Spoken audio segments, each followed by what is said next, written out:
Sebelum tragedi 9/11, hari itu adalah hari di mana warga sipil Amerika itu paling banyak kehilangan nyawa dalam satu malam, dan ngerinya mereka semua melakukannya secara sukarela karena nurut sama satu orang. Ada satu angka yang gue nggak bisa lupain mengenai kasus ini, yaitu lebih dari 900 orang itu mengakhiri hidupnya dalam satu malam di tengah hutan di negara yang kebanyakan dari mereka bahkan nggak tahu di peta bagian mana, dan sepertiga dari mereka adalah anak-anak. Kalau lo pernah dengar istilah "don't drink the Kool-Aid" buat nyindir orang yang percaya buta atau mungkin fanatik sama seseorang atau sesuatu, itu asalnya dari sini, dari kejadian ini. Cuma yang orang-orang nggak tahu itu bukan Kool-Aid, itu Flavor Aid. Detail kecil, tapi entah kenapa detail itu yang bikin gue paling ngeri, karena orang tuh inget bercandanya tapi lupa sama tragedinya. Ini cerita soal Jonestown, tapi sebelum lo mikir ini bakal jadi cerita soal sekte sesat di tengah hutan, gue mau ajak lo mundur dulu, jauh sebelum mereka ada di hutan, jauh sebelum ada cairan mematikan, dan ada Leo Ryan dihujani peluru di landasan pesawat. Ada ribuan orang biasa yang cuma pengen dunia yang lebih adil buat mereka.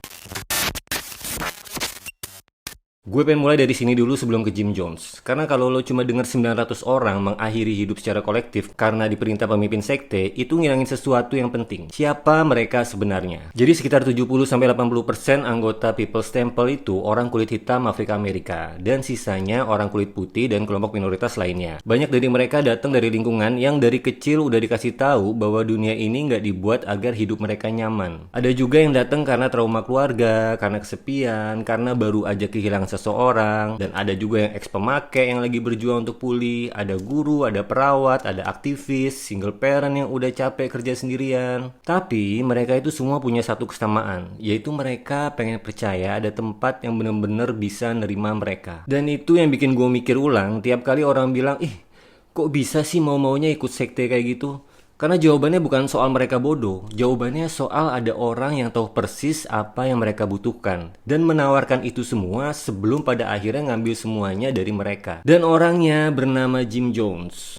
Jim Jones lahir tahun 1931 di kota kecil di Indiana, dan dari kecil orang-orang di sekitarnya tuh udah notice ada sesuatu yang beda dari dia. Tapi bukan beda yang bagus ya, dia tuh suka kayak ngumpulin anak-anak lain buat main gereja-gerejaan, dan dia selalu jadi pendetanya. Dia juga dikenal suka ngadain kayak penguburan gitu buat hewan yang dia akhiri hidupnya sendiri. Jadi kayak agak aneh gitu ya, freak ya. Jujur gue berhenti lama pas baca detail itu pertama kali, karena itu bukan cerita soal kayak anak nakal gitu. Itu kayak semacam motif gitu loh, kayak pengaruh, kayak kontrol atas hidup dan mati bahkan di usia semuda itu. Waktu dewasa, Jones jadi pendeta, tapi bukan pendeta biasa. Jadi dia kayak bangun gereja yang di masanya itu tuh radikal banget. Dia buka pintu buat semua ras di era ketika gereja-gereja lain tuh masih segregasi atau kayak rasis gitu ya. Dan dia ngomongin sosialisme, keadilan sosial, kesetaraan, dan dia juga ngaku bisa nyembuhin orang sakit lewat mukjizat. Yang belakangan diketahui banyak yang dipalsuin pakai trik-trik sulap. Nah ini bagian yang penting. Sebagian dari apa yang dia janjiin itu nyata dan baik. People's Temple beneran bantu orang. Ngasih makan yang lapar, ngerawat yang sakit, ngasih rumah buat yang gak punya tempat tinggal. Jadi itu bukan kebohongan 100% dari awal. Tapi itu yang bikin ini tuh lebih ngeri. Karena kalau semuanya bohong dari hari pertama, orang tuh bakal lebih gampang curiga. Tapi kalau separuhnya nyata, orang tuh bakal terus percaya, bahkan pas separuh yang lain tuh udah mulai gak bener. People's Temple pindah ke California di tahun 60-an, dan dari situ jemaatnya tuh membesar gitu sampai ribuan orang. Jones di situ makin berkuasa, makin dikenal, bahkan sempat deket sama beberapa politisi lokal. Tapi di balik layar tuh mulai muncul laporan yang aneh-aneh. Jadi mantan anggotanya itu cerita soal kekerasan fisik jadi bungkus jadi disiplin, soal Jones yang makin posesif, makin parno, makin kontrol siapa aja yang boleh temenan sama siapa, siapa yang boleh punya hubungan sama siapa, bahkan katanya dia yang nentuin sendiri siapa yang berhak deket sama dia secara pribadi. Dan makin kesini, gue makin ngeliat motif tuh yang jujur kayaknya lo semua juga udah mulai familiar kalau lo sering nonton Ruang Hani, yaitu isolasi bertahap. Jadi bukan langsung dikurung, tapi pelan-pelan tuh orang di luar circle-nya Jones jadi ngerasa lebih jauh gitu, lebih nggak bisa dipercaya, lebih jadi kayak musuh gitu. Nah ketika media mulai investigasi soal tuduhan-tuduhan itu di pertengahan 70-an, Jones tuh nggak mau nunggu sampai dia diadilin di publik. Dia langsung ambil langkah yang lebih ekstrim, yaitu pindahin seluruh jamaah yang berjumlah ribuan orang itu ke tengah hutan di Guyana, Amerika Selatan. Dia kasih nama itu Jonestown, People's Temple Agricultural Project. Katanya ini bakal jadi tempat tanpa rasisme dan tanpa penindasan. Katanya juga ini detail yang selalu bikin gue mikir ya. Katanya di sana tuh nggak ada ular dan nggak ada nyamuk, which is itu di tengah hutan belantara.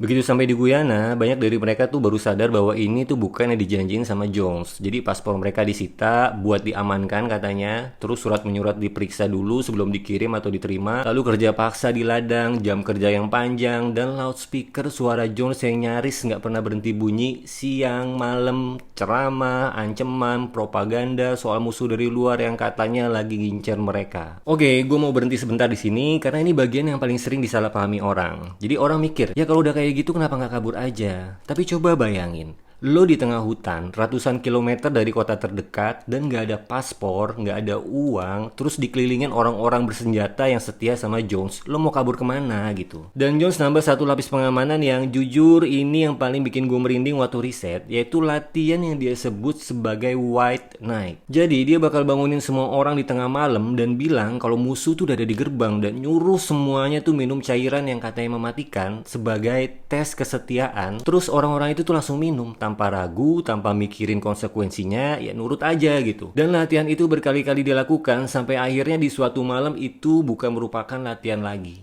Pada bulan November 1978, kabar soal Jonestown tuh sampai ke kuping seorang anggota Kongres dari California yang bernama Leo Ryan. Beberapa konstituennya tuh punya keluarga di sana dan mereka udah lama minta tolong. Katanya orang-orang tersayang mereka tuh ditahan dan nggak bisa keluar dari sana. Lalu Ryan mutusin buat datang langsung, bawa tim, bawa jurnalis, bawa beberapa keluarga yang pengen ketemu anggota keluarganya. Waktu mereka sampai, Jones tuh nyambut mereka tuh dengan sangat ramah gitu loh. Dia nunjukin ladang, dapur, sekolah, pokoknya semuanya tuh kelihatan rapi, teratur, bahkan mungkin bahagia. Tapi malam itu diem-diem tuh ada beberapa orang nyelipin surat ke tangan salah satu jurnalis. Isinya tuh tolong bawa kami keluar. Itu jadi celah pertama yang kelihatan di permukaan yang katanya sempurna itu. Keesokan harinya, sekitar belasan orang itu memutuskan untuk ikut Ryan pulang ke California. Lalu mereka jalan rame-rame ke landasan pesawat kecil di Port Kaituma yang gak jauh dari Jonestown. Dan disitulah sekelompok orang bersenjata dari Jonestown tuh nyusul mereka ke sana. Dan gue gak akan gambarin detail baku tembaknya. Yang perlu lo tahu, Leo Ryan dan 4 orang lainnya itu kehilangan nyawa di landasan itu. Dan beberapa orang lagi tuh luka parah. Termasuk salah satu anggota Jonestown yang sebenarnya udah mutusin buat kabur beberapa jam sebelumnya. Dan orang itu justru selamat karena udah nggak di Jonestown lagi waktu semuanya terjadi. Waktu dia dengar kabar soal apa yang terjadi sesudahnya, dia bilang ke media, dia lihat foto-foto di koran rumah sakit dan dia langsung kena mental. Padahal dia sendiri tuh dulu juga pernah ikut latihan White Night itu berkali-kali, tapi ngelihat itu beneran kejadian, itu perasaan yang sangat-sangat berbeda.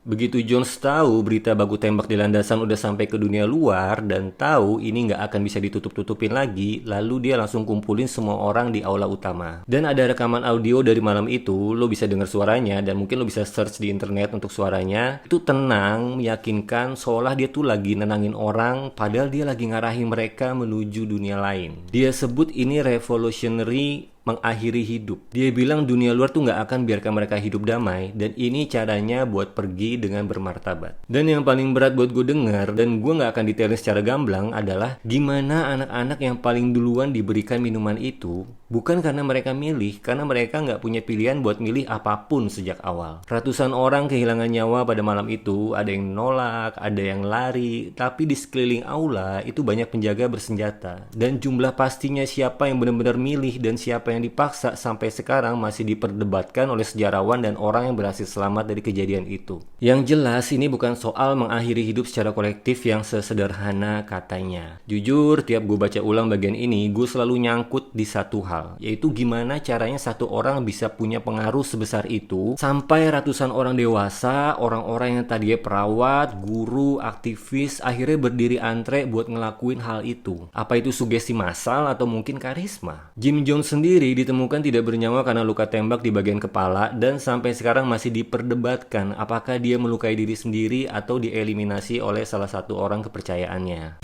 Butuh 2 hari sebelum tim Amerika yang pertama sampai ke lokasi, dan yang mereka temuin itu di luar apa yang bisa dipersiapkan siapapun. Tentara dan agen yang datang buat evakuasi jenazah itu banyak yang gak pernah benar-benar pulih dari apa yang mereka lihat. Bayangin ya, lebih dari 900 orang kehilangan nyawa di hari itu, dan tepatnya tuh sekitar 918 orang, dan lebih dari 300-nya adalah anak-anak. Sebelum peristiwa 11 September, Jonestown adalah tragedi tunggal terbesar dalam sejarah modern Amerika yang merenggut nyawa warga sipil Amerika, bukan karena bencana alam, tapi karena perbuatan manusia. Lebih dari 400 jenazah nggak pernah diklaim keluarganya, karena mungkin banyak yang udah nggak punya keluarga tersisa untuk mengklaim, dan mereka dimakamkan bareng di salah satu pemakaman di Oakland, California, dan butuh lebih dari 30 tahun sampai akhirnya ada monumen resmi yang dibangun buat mereka di tahun 2008. 30 tahun untuk sekedar diakui punya nama.